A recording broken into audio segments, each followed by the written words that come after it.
I am making this video to ask the nuclear industry to step up. Back in high school, I used to work in a car factory to earn some money. At one point, it became clear that the plant was in trouble, and people were about to lose their jobs, and many did. Everybody got up in arms about it.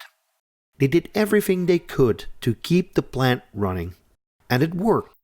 Now, more than 20 years later, the plant is still producing cars. How different it seems in the nuclear industry. I say seems because I'm not omniscient. I don't know what is happening in the entire industry. But if the European Union implements the sustainable finance taxonomy as it is written now, keeping the European nuclear motor running becomes much harder, and people will lose their jobs.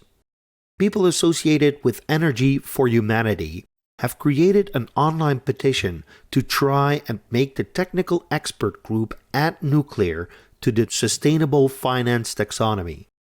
So far, we have managed to get over 1,000 signatures.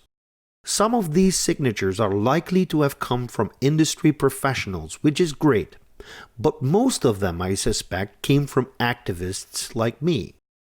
We are fighting for the livelihoods of those who work in the nuclear industry.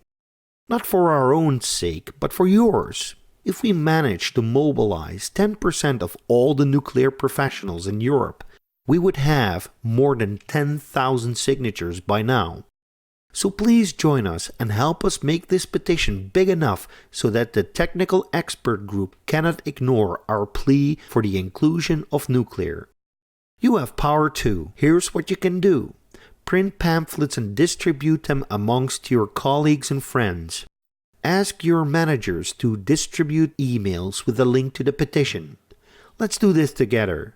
Let's show the European Union that we are capable of much more than just being the silent giant that meekly produces most of the clean energy today without being heard.